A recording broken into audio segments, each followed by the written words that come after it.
So we are here today as part of our next series of the Wise Women Work Wiser interview series with Minerva Work Solutions.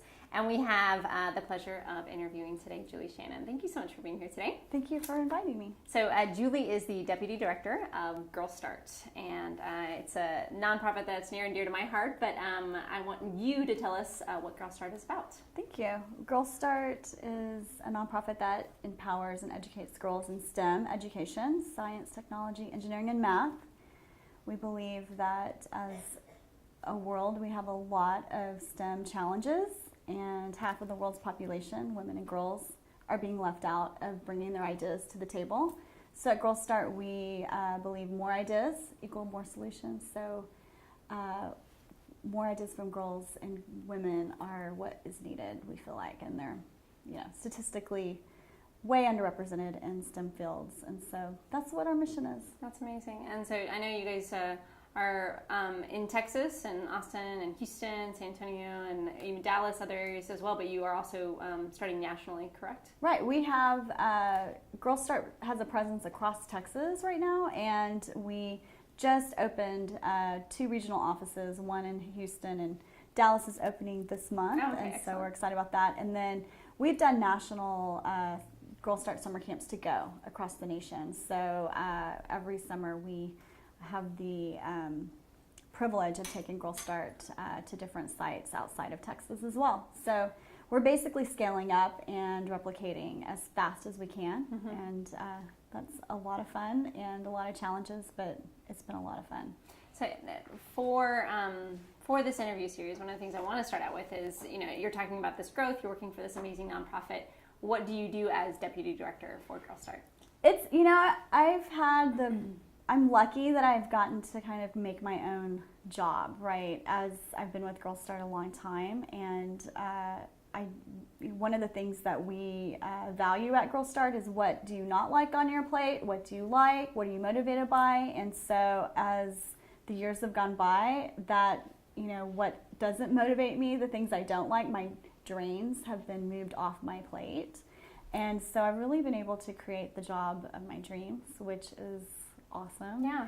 So what does a deputy director do? I do what I really love, and I'm basically a leader in the organization. I work with our major donors and sponsors. I fundraise. I develop strategic partnerships that save us thousands of dollars, as well as raise money too. And I'm a spokesperson for Girl Start. I talk across the nation about why this is important and what we can do, and I help bring more people to the conversation.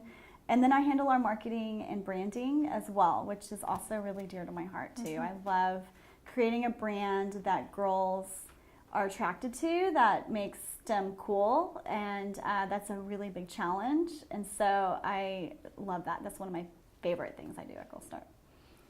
So I love that you already incorporated this as a dream job. So of course my next question is, when we look back, and we do this a lot at the beginning of these interviews, what was the path that led you to this amazing job that you have with Girl Start? How did you start about? And you can go as far back as you would like, but a lot of the people that watch this interview series are trying to understand and be inspired themselves about other people's paths. And so wherever you want to start along that path, but just kind of walk us through what led you to where you are today.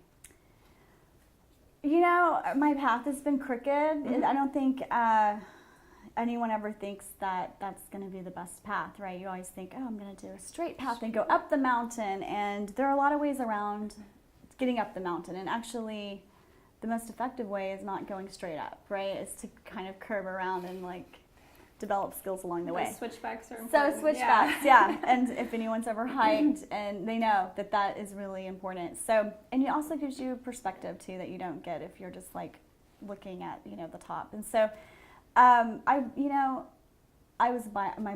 background is biology and chemistry, and so I'm a STEM girl, and I always figured I would go into research or some sort of more science field. I was a cancer information specialist at the American Cancer Society for a few years, and they did not have a preventative program for children on anti-tobacco, tobacco use, which tobacco usage is the most preventable.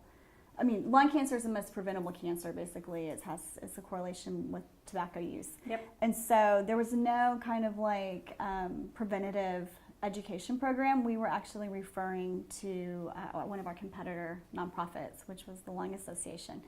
And so I was like, we can do better. And I was 25 and really just had a vision of solving a problem that I really cared about. Mm-hmm. So I created a curriculum that was informal. Basically, it was for teachers to be able to use before class or after classes with little worksheets that were across all of their subjects. So we had an English assignment about maybe writing about someone that in your life that's been affected by cancer. Mm-hmm.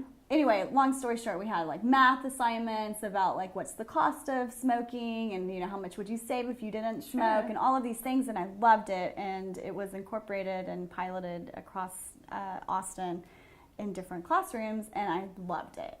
And so I went to the American Cancer Society, their leadership, and I'm like, I want to do more of this. And they're like, oh, Julie, no, we have people in Georgia that handle all of our kind of campaigns and initiatives, but thank you.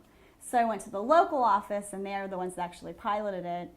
And I had this aha moment, and this has a big thing to do with where I ended up, because the people from Georgia were coming in to talk to us. They're heavy hitters, the people that create campaigns. And I'm like, I've got to meet these people. They must be rock stars. Mm-hmm. They were younger than I was. They were 22, 23. And I was just okay, no, I literally the next day gave my 2 weeks notice and said, okay, I can do better now. If you don't take a chance on me and see my potential. So I applied for Girl Start, and they were, at the time, they were called Smart Girls, and they had a position for program assistant. And I walked in with my binder of all of these really cool activities I created for the American Cancer Society, and that was what got me the job. Mm-hmm. So it wasn't my actual job, it was everything I did on top of my job. Mm-hmm. And so I always tell people, if you aren't happy with where you're at currently, volunteer somewhere so you can get the experience that you want. Shadow someone else. Do something for free. Whatever you can do to get that on your resume. And then I basically, it's been a long kind of windy road at Girl Start too. So I started off as program assistant when we had, 2 employees basically, besides our executive director.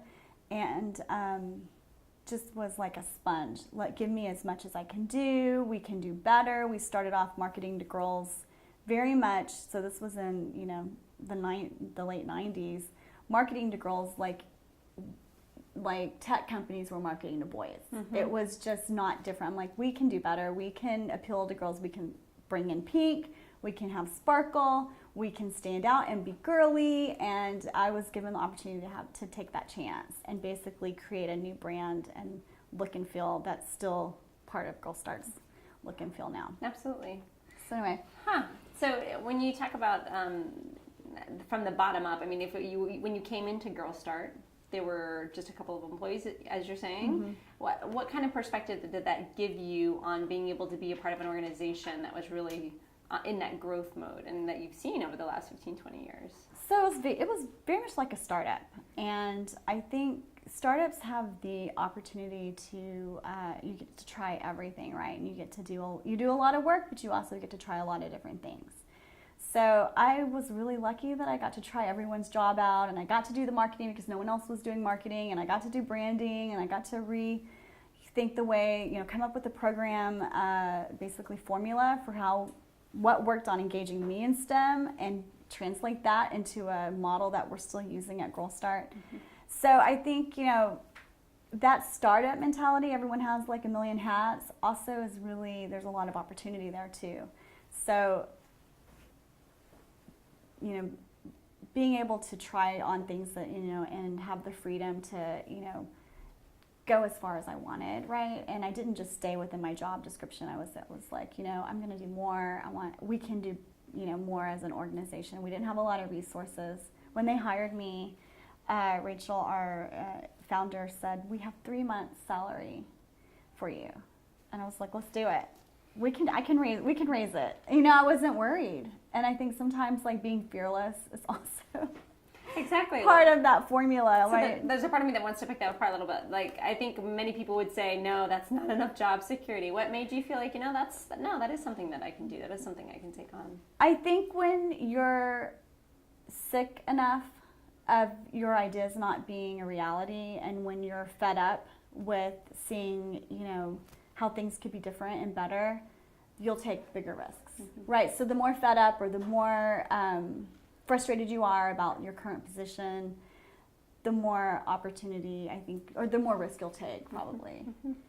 It's hard. Now I'm older, and it's, you know, like thinking about doing that risk now is, there's a lot more at stake, right? So retirement's, you know, closer than it was. Sure. Just to kind of put a little perspective on Girl Start and its growth, you know, when you started, how many girls were you guys servicing? How big was the company? And now, what have you guys grown that to? So we had one after-school club, so 25 girls, to, you know, one summer camp to the next year. So it was a really slow growth. We were reaching like, you know, 30 girls in the summer. And now we're reaching close to 20,000 girls and family members and educators a year. That's so amazing. We would count. We do still count every participant. Wow. That's really amazing. We still do that, but of course, yeah. So I guess I'm going to couch this next question in two parts. Like, where do you see Girl Start growing? What is the future of Girl Start? So, you know, we want Girl Start for every girl. We want Girl Start to be available in everyone's, you know, backyard if possible. So, you know, scaling up and making this, you know, our replication successful is basically giving us a turnkey on how to take Girl Start to new communities. So this is a dream of mine come true. And being able to not only have that in communities, but also, you know, resources available online like December. We have an initiative called December 31 Days of STEM. Yep. It's all online, and so being able to provide, you know, programs for families that aren't near a Girl Start club but want to participate and get their daughters, you know, interested, or girls wanting to do more, educators want to do more STEM in their classrooms. So we providing as many resources as we can, and we want to be the go-to place when people think about STEM and girls. I want them to come to Girl Start, because I don't want us to keep doing what's not working. Doing more of what doesn't work is not going to help us get more women into these fields. Yeah, exactly.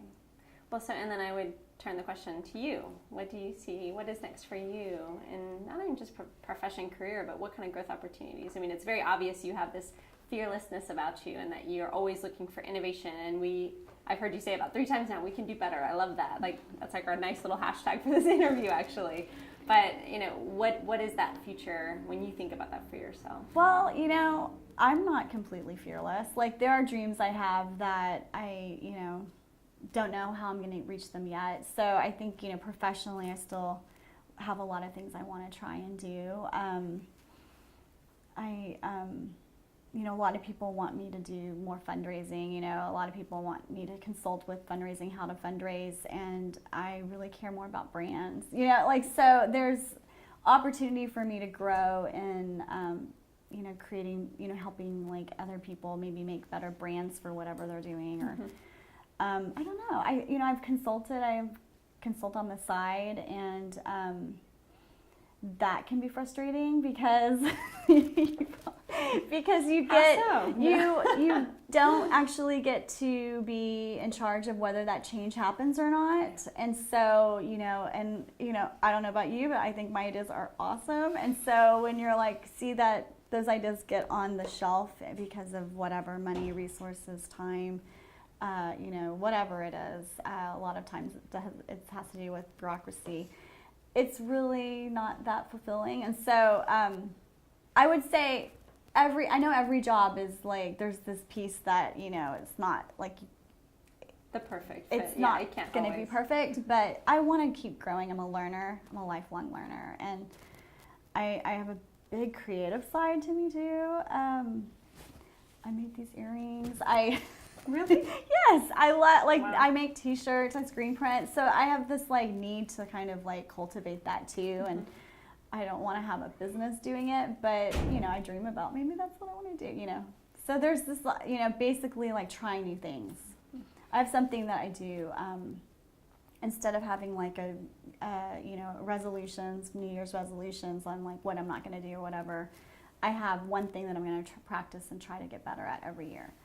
So I've done jewelry making, screen printing. I wasn't very good at eating with chopsticks, so I practiced for a year and just eating with chopsticks. Like whatever it is, I can like build my skill set. So what is it for 2017? It's jewelry making. All right. Very nice. All my friends are getting jewelry for their birthday. That's awesome. I think you find your actually second calling for those earrings right there.